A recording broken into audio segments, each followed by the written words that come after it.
තෝරගන්නේ අපේ දරුවෝ අතර ටිකක් ජනප්‍රිය වෙච්ච ගීතයක් වයින්ද මේ කර මේ සුනීල් සුමංග ගායනා කරන ගීතයක් මොන් ලියනගේ රචනා කරපු පේරාදෙණි විශ්වවිද්‍යාලයේ ප්‍රේමයක් ගැන කතා කරන ගීතයක්. මේකේ ඔය ගොඩක්ම ජනප්‍රිය වුණ කොටස තමයි වැදි රජුට කඩුව පවරා වල ළඟදී මනමින් හැඬුවා. ඒ මතක සියලු සගවා මහා වැඩිය ඔහේ දෙලුවා කියලා අර මනමේ නාට්‍යයේ පොඩි කොටසක් එක්ක මේක TikTok වල සෑහෙන ජනප්‍රිය කොටසක් මේ ගීතේ මේ කෑල්ල. ඉතින් අර ප්‍රේමයෙන් පරාජිත අය ගොඩක් වෙලාවට මේ කොටස පුතේකලා තියෙනවා. මේ ස්ටේටස් වල එහෙම Facebook වල එහෙම මේ නිතරම මේ එහෙම මේක ෂෙයා කරන එක. ඉතින් මේ ගීතය ඇත්තටම මේ සුනීල් සුමංගගේ හඬට ඉතාම සම්බන්ධ වෙන ගීතයක්. ඒක ඉතාම මේ ගැඹුරින් අර මේ අපි දැන් කලින් කතා කරපු ගීතේ වගේම ගැඹුරින් කතා කරන්න ඕන ගීතයක් කියලා මම විශ්වාස කරනවා. විශේෂයෙන් මේ ප්‍රේමය උපදවන තැනක් නේ පේරාදෙණි විශ්වවිද්‍යාලය කියන්නේ. පේරාදෙණි විශ්වවිද්‍යාලය මහවැලිගඟ පේරාදෙණි විශ්වවිද්‍යාලයේ තියෙන හත්තාන කන්ද ඒ ආශ්‍රිතව තියෙන කොටස. ඉතින් මේක ප්‍රේමය උපදවන තැන නිසා මේ ගීතය ගැන වඩා වෙනස් දෙයක් කතා කරන්න තියෙනවා. මේක අර මේ මට ඒක තමයි මතක් වෙනවා මේ ආචාර්යවරේ තමන්ගේ හොඳම ශිෂ්‍යයා මේ කාලයක් දේශනවලට එන්නේ නැලු. දේශනවලට එන්නේ නැති වුණාම මේ මහාචාර්යවරයා අනිත් අයගෙන් ඇහුවලු "කො මේ නෑනේ" කියලා ඇහුවලු. ඇහුවාම ඒ යාළුවෝ කිව්වලු ප්‍රේමයෙන් පරාද වෙලා හොඳටම බොනවා කිව්වලු. වැටෙන්නම බොනවා කිව්වලු. ප්‍රේමයෙන් පරාජය මතක නැති කරගන්න වැටෙන්නම බොනවා කිව්වලු. ඉතින් මේ දවසක් පරිදේ කියවලු මහාචාර්යවරයා තමන්ගේ ශිෂ්‍යයා මේ පොඩක් එනවම අපේ කියලා ගිහිල්ලා දෙන්නත් එක හොටෙල් එකකට ගිහිල්ලා කණ්ඩක් කලින් මේ ඇහුවලු මේ දැන් තමස පොඩ්ඩක් මොනහරි කණ්ඩ බොන්න කලින්ම ගන්නවා නේද පොඩක් ගමු එහෙනම් කියලා දෙන්නත් එක දැන් ඔන්න වැඩේ යන අතරේ වීදුරුවක් විතර දෙන්නත් එක දැන් ඔන්න බෝතලේ පොඩ්ඩක් හිස් කරගෙන යනකොට ඇහුවලු විහිළු hina යන විහිළුවක් කරලා මහාචාර්යතුමා විහිළුවක් කරාට පස්සේ අර ශිෂ්‍යයා ඉතාලම ආයෙත් hina වුණාලු ඊට පස්සේ ටිකක් වෙලා ආය hinaව නැවතුණා ආය පොඩ්ඩක් බොනවා ඒ විහිළුම ආය කරලා කලින්ට වඩා නැති වුණත් ආය පොඩ්ඩක් hina වෙනවා. ඒ කියන්නේ කලින්ට වඩා නැහැ ඊට වඩා පොඩ්ඩක් අඩුවෙන් hina වෙනවා. ටික වෙලාවක් යනකොට අර මහාචාර්යවරයා ඒ විහිළුවම ආය කරනවා. ඒ විහිළුවම ආය කරනකොට අර කලින් දැන් hina වුණාට දෙපාරක් පොඩ්ඩක් කේන්ති ගියාලු. කේන්ති කියලා වෙරිමරකාද කියනවලු. මහාචාර්යතුමනි මොනවද නිකන් මේ එකම දේ හැම වෙලේම කියන්නේ කියලා වෙරිමරකාද පොඩ්ඩක් සද්දෙක් කිව්වා. ඊට පස්සේ මහාචාර්යතුමා අහුවලු මම එකම දේ කියනකොට ඔයාට hina ගියේ නෑනේ. එකම දේ දුම් පාර කරනකොට hina ගියේ නෑනේ. ඔයා එකම කතාවක් වෙනුවෙන් මුළු ජීවිතේ විනාශ කර ගන්නවා. එකම කතාව දුම් පාරක් කරනකොට hina ගියේ නැති ඔයාට ඔයා එකම කතාවක් වෙනුවෙන් ජීවිතේ විනාශ කර ගන්නවා කියලා කිව්වලු බීනා. ඉතින් ඒ කතාව ඇතුලේ අපිට ගන්න තියෙන්නේ මුතේ ඔයාලට මේක විශේෂයෙන් මේක මොළුවට දාගන්න. මොකද ඔයාලා 10 11 මත් වෙලා කියන අවුරුදු 15 16 අපි කියන්නේ නරක වයස කියලා නේ කියන්නේ. මම මොකද මේ මත් වෙලා නිතරම කියනවා මේ කැරෝ ළමයින්ගේ විශේෂයෙන් කියනවා මත් වෙලා. ප්‍රේමය කියන්නේ හරි සුන්දර දෙයක්. හරි ඒ වුණාට හරි පරිස්සමෙන් පරිහරණය කරන්න ඕනේ. ඉතින් මේ ගීත ඇතුළත එහෙම විරහවක් කතා කරනවා වයින්දයි මේ සුනීල් සුමංගගේ ගායනය තුවන් ලියනකින් මත රචනය හන්තාන සුන්දරයි. ඔබට බාරා ඉදිරි කොටස විස්තර කිරීම.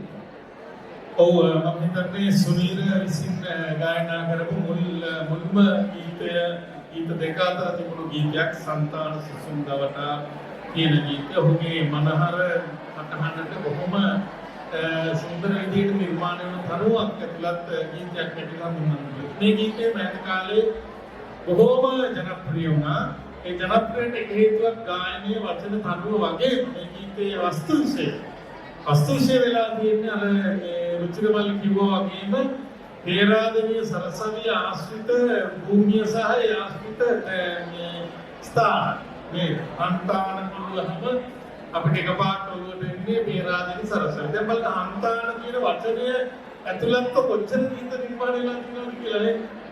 අපි මුලින්ම වැඩසටහන පටන් ගත්තත් එහෙම ගීතයක්. හන්තානට පායන සඳකිය.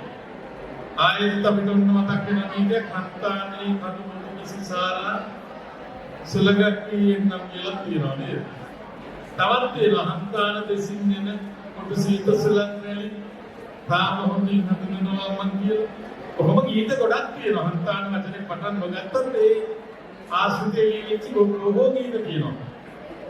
ඒකට ප්‍රධාන හේතුව වෙන්නේ මේ මනස්කාන්ත පරිසරය. ඒනවානේ විශ්වවිද්‍යාලයේ පිටාපිට හන්තාන කඳු ආශ්‍රිත පරිසරය තාමත් ලස්සන පරිසර චිත්‍රයක්. ඒ නිසාම පේරාදෙණි සරසවිය මුළු කරගෙන නිර්මාණය වුණු ප්‍රේම කතා හන්තානේ කතා කියන චිත්‍රවලින් මුලික අඩේ විජේ කුමාරතුංග ඉස්සෙල්ලාම රංගපාපු චිත්‍රවලින් නවත් හන්තානේ කතා. චිත්‍රපට තියෙනවා, නවකතා තියෙනවා, කවි තියෙනවා, ගීත තියෙනවා බොහෝමයක්. හන්තාන ආශ්‍රිතව. ඒ නිසා නමුත් මේ දුකම ප්‍රේමයේ මේ සතුටම අනිත් විශ්වවිද්‍යාලවල තියෙනවා මේ විදිහටම. මේ දෙකේ අඩුවැඩියක් නැහැ පරිසරයේ කියලා. නමුත් වැඩි නිර්මාණ කරන්නට ලක් වෙන්නේ මේ පරිසරයේ සුන්දරත්වයේ හැඟීම කියන දේවල්. ඒ ආන්නේක කාරණේ මුල් කරගෙන ඉතාම සරල වචන ටිකක් වුණත් මනහර ගීතයක් බවට පත් වෙලා තියෙනවා මේ ගීතේ. මල් වීදි අතර සංගවා ගිය රාද ඇතිද බැලුවා. ඒ ඉස්සර හිටපු තැන්වල නේද මල් වීදි අතර ගස් මුල ඒ වගේ ඉස්සර ස්මරණ නැවත තියෙනවද කියලා බලනවා. යනකොට හැරිලා බලනවා. වැල් පාලම ගත සලවා අපි බයිද කියලා ඇසුවා. ඒකල්ලේ පාලමෙන් හරියට හිට මෙහෙට නිවිලා තියෙනවා. දැන් මේ දෙන්න නැතුණත් මේ තනි දෙන්නලා ඒ තැන්වල යනකොට මරවා නැවත මතක් කරනවා. එහෙම තමයි සිතේ තියෙන සියුම් සංවේදනා හිත තමයි.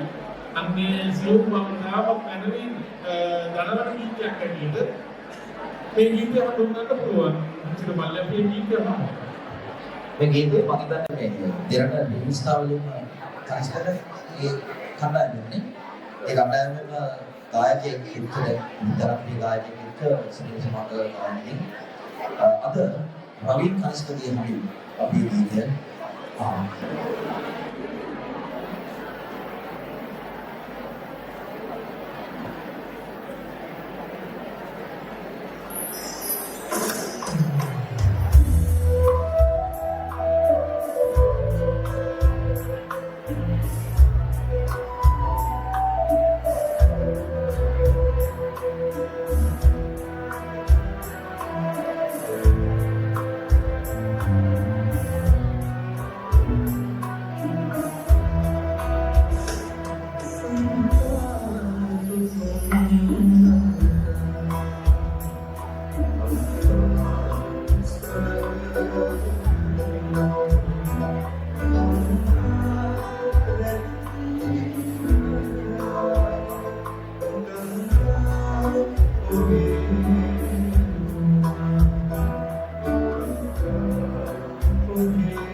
පෞද්ගල සුනීල සුමංගලගේ ඒ ගායනයේ හැකියමම අර දැනෙන්න තියෙන ගීතේ ගායනා කරත්